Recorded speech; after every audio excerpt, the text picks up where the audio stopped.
오늘 우리에게 주시는 하나님의 말씀은 출애굽기 2장 11절에서부터 25절까지 말씀입니다. 제가 24절과 25절 읽도록 하겠습니다.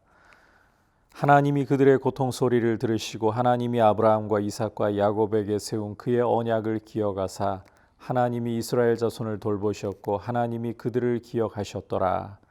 아멘. 오늘 우리가 함께 살펴볼 말씀은 11절에서도 보여주고 있듯이 모세가 장성한 후에라고 배경을 설명하고 있습니다. 모세가 장성한 후에 한 번은 자기 형제들에게 나가서 그들이 고되게 노동하는 것을 보더니라고 성경 기자가 상황을 설명을 하고 있죠. 여기 쓴 표현을 주의해서 보아야 합니다. 모세의 관점으로 히브리 사람을 가리켜서 이스라엘 자손을 가리켜서 자기 형제들이라고 표현하고 있다는 것을 주목해야 합니다. 그냥 히브리 사람, 이스라엘 자손 그렇게 표현하지 않았습니다. 자기 형제들, 자기 형제들에게 나가서라고 표현을 하고 있습니다. 게다가 어떤 애굽 사람이 한 히브리 사람 곧 자기 형제를 치는 것을 본지라. 자, 여기서도 히브리 사람을 가리켜서 자기 형제라고 표현을 하고 있죠. 모세는 비록 왕궁에서 자라났지만 어릴 적 어머니의 품에 안겨서 어머니의 젖을 먹으면서 자라났고 어머니로부터 틀림없이 신앙교육을 받았다라고 우리는 보아야 합니다. 하나님께서 모세 너를 나일강에 빠져 죽어야 할 위기 가운데서 이러이러한 은혜를 베풀어 주셔서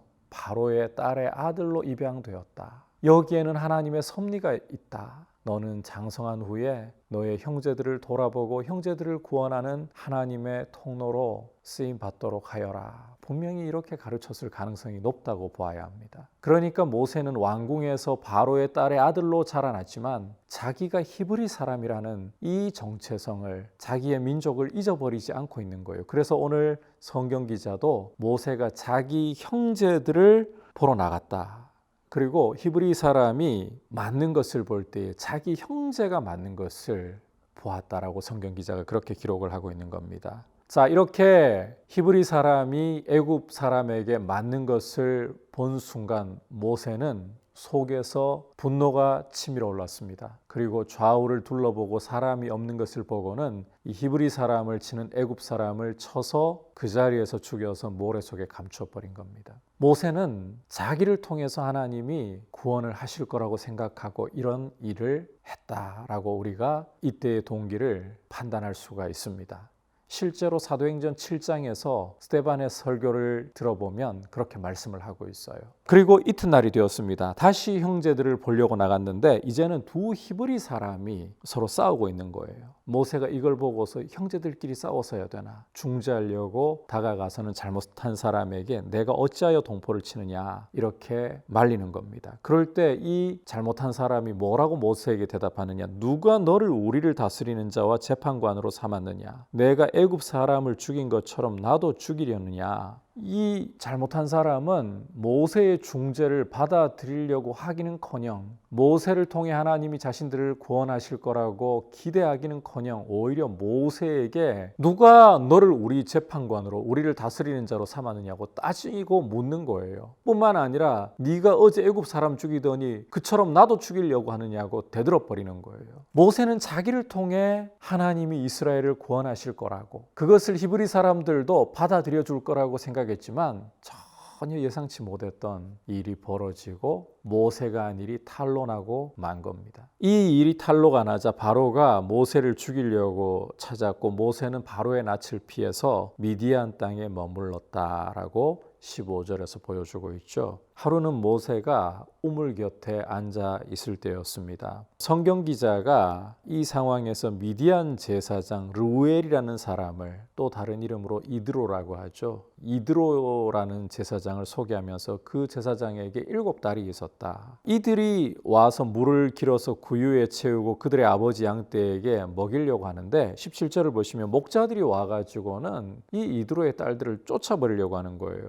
모세가 이걸 보고는 뭐 저런 무례한들이 있나, 이 딸들을 도와서 양떼에게 물을 먹인 겁니다. 자, 이렇게 평상시와는 달리 모세의 도움을 받아서 이 이드로의 딸들이 양떼에게 물을 먹이니까 훨씬 수월하게 먹이고 빨리 먹일 수 있게 했죠. 그래서 집에 일찍 들어오니까요. 18절을 보시면 그의 아버지 르우엘이 너희가 오늘은 어찌하여 이같이 속히 돌아오느냐라고 묻는 거죠. 그러니까 한 애굽 사람이 우리를 목자들 손에서 건져내고 우리를 위해 물을 길어서 양떼에게 먹였습니다. 아버지가 이런 호의를 베푼 사람을 그냥 내버려 두겠습니까? 그래서 너희가 어찌하여 그 사람을 버려두고 왔느냐 하면서 모세를 청해서 음식을 대접하라고 지시하죠. 주목할 것은 모세가 이 이드로 집에 동거하기를 기뻐했고 이드로는 자기의 딸 시보라를 모세에게 아내로 줍니다. 그리고 이 둘 사이에 아들이 태어나는데 모세가 이 아들의 이름을 게르솜이라고 불러요. 그런데 이 게르솜이라는 이름에 어떤 뜻이 담겨 있는가 하면 내가 타국에서 나그네가 되었습니다. 이 게르솜이라는 내가 타국에서 나그네가 되었음이라는 이 모세의 말 속에는 굉장한 씁쓸함이 묻어나옵니다. 여기가 자기가 있어야 할 곳이 아닌데 자기가 이렇게 타국에서 나그네가 되어버렸다. 이스라엘에 대한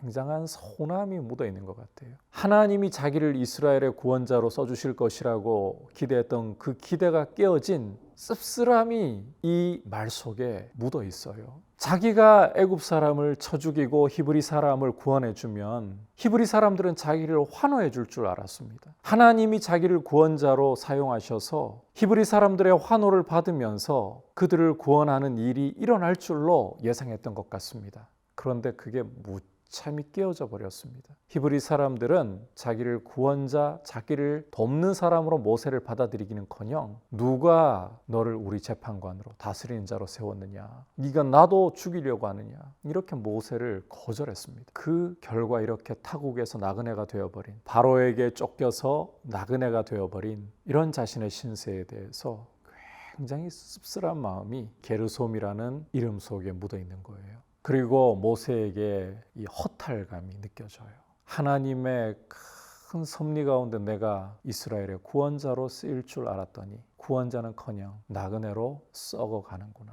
그 좌절감이 묻어나는 것 같아요. 우리의 기대가 깨어질 때에 우리도 모세처럼 굉장히 씁쓸한 마음이 일어날 때가 많고, 특히 내가 누군가를 위해서 선의를 베풀려고 도움을 주려고 했을 때에 오히려 거절이 돌아온다. 믿는 도끼에 발등 찍힌다는 표현을 그럴 때 쓰잖아요. 우리는 굉장한 상처를 받고 마음의 아픔을 느끼고 의욕을 상실해버릴 때가 참 많은 것 같습니다. 그런데 우리가 여기에서 모세를 통해 한 가지 주목해야 할 것은 내가 라고 할 때가 오히려 하나님이 일하실 때가 아니라 그 혈기, 그 자신감, 그 기대가 꺾이고 철저히 하나님 의지하는 것 외에 아무것도 남아있지 않을 때가 하나님 일하실 때이다.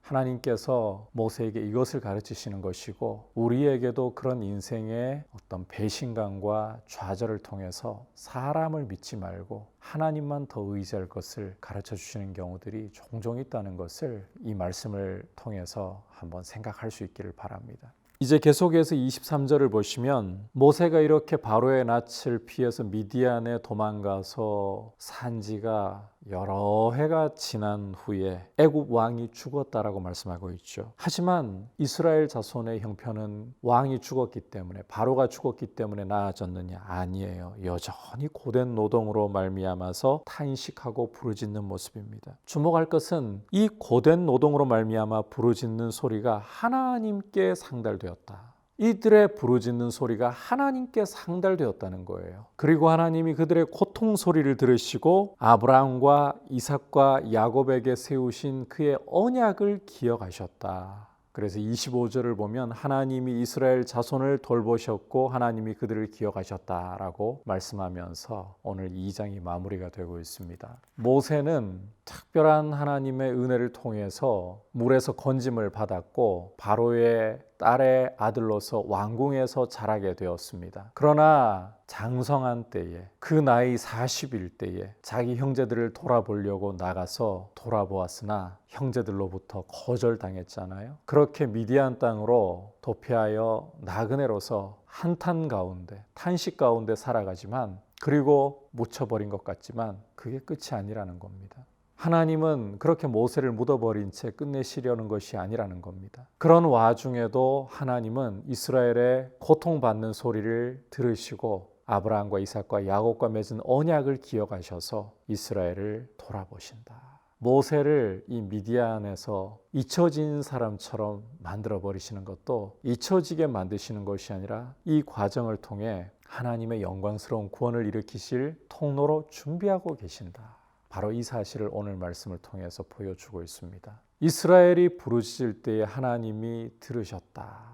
이게 오늘 말씀에서 제일 중요한 거예요. 하나님은 우리가 부르짖을 때에도 우리의 고통 소리를 외면하지 않고 듣고 계십니다. 당장은 우리의 부르짖는 소리가 마치 허공으로 화살을 쏘아 올린 것처럼 때로는 무의미하게 다시 땅으로 떨어지는 것 같고 공중에서 분해되어 버리는 것 같은 그런 답답함이 있을 때에도 하나님을 향해 부르짖을 때에 그 소리를 외면하지 않으십니다. 이스라엘의 경우는 하나님이 아브라함과 이삭과 야곱과 세우신 언약을 기억하셔서 이들을 돌아보셨다면 우리에게는 이들과 비교할 수 없는 예수 그리스도의 피로 세우신 새 언약이 있습니다. 하나님은 그 언약을 절대로 잊어버리지 않으시고 예수 믿는 우리가 하나님 앞에 부르짖을 때에 우리의 부르짖음 소리를 하나님이 들으시고 기억하시고 예수님의 그 피로 세우신 언약 때문에 우리를 위하여 큰 구원의 역사를 준비하시는 분이십니다. 모세가 묻혀버리고 잊혀버린 것 같아도 하나님은 절대로 그냥 묻혀버리고 잊혀버리게 내버려 두신 것이 아니라는 거죠. 오히려 하나님만 철저히 의지할 정도로 낮아지도록 자기의 힘이 다 빠지고 하나님 의지하지 않고는 안 될 정도로 스데반의 설교를 들어보면 왕궁에서 애굽의 모든 학문을 배우면서 이 말과 행동에서 능통했던 모세가 나는 혀가 둔한 자입니다 라고 말할 정도로까지 낮추시고 자기의 힘을 빼게 하시고 하나님 의지하지 않고는 안 되도록 만드시기까지 준비시키시는 거예요. 중요한 것은 하나님이 당신의 백성의 부르짖음을 들으시고 당신의 그 자비하심으로 예수 그리스도의 피로 맺으신 그 언약을 새 언약을 기억하시고 우리를 위해 구원의 은혜를 주시는 분이시다. 이 사실을 우리가 기억해야 되는 것입니다. 하나님의 자비하심을 기억하고 하나님의 언약을 예수 그리스도의 피로 세우신 언약을 잊어버리지 않으시는 신실하심을 기억하고 이 소망 가운데서 믿음으로 굳게 서 있고 또 하나님이 나를 사랑하시고 나를 기억하신다면 왜 나는 하는 일마다 실패하고 때로는 내가 선의를 베풀었음에도 불구하고 나에게 돌아오는 것은 불평과 원망이고 내가 발등 찍히는 일들을 겪고 이러해야 하는가? 이 과정을 통해서 하나님은 오히려 더 큰 역사를 준비하시고 이 모든 과정을 통해 하나님만 의지하게 만들려고 하신다. 이걸 기억하면서 하나님의 영광스러운 구원의 역사, 하나님의 능력과 지혜와 영광을 경험할 수 있는 귀한 모습으로 우리 자신이 드려지기를 축복합니다.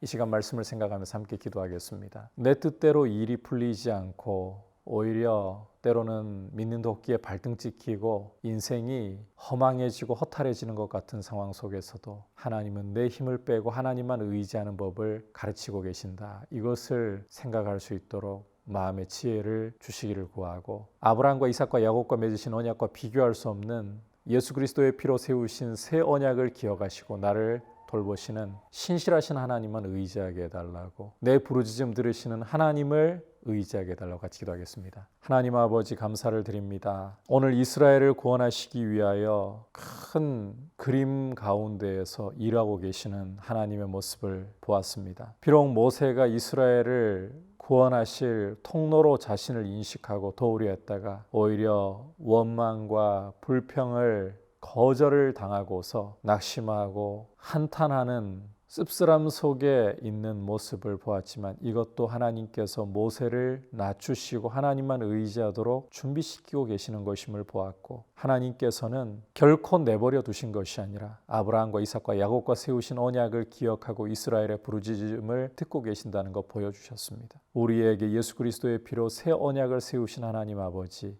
더 좋은 언약을 주신 아버지께 감사하고 우리의 기도를 들으시고 우리의 삶의 좌절과 아픔마저도 하나님 의지하도록 만드시는 은혜의 통로임을 기억하고 주님만 더 의지하게 하여 주옵소서.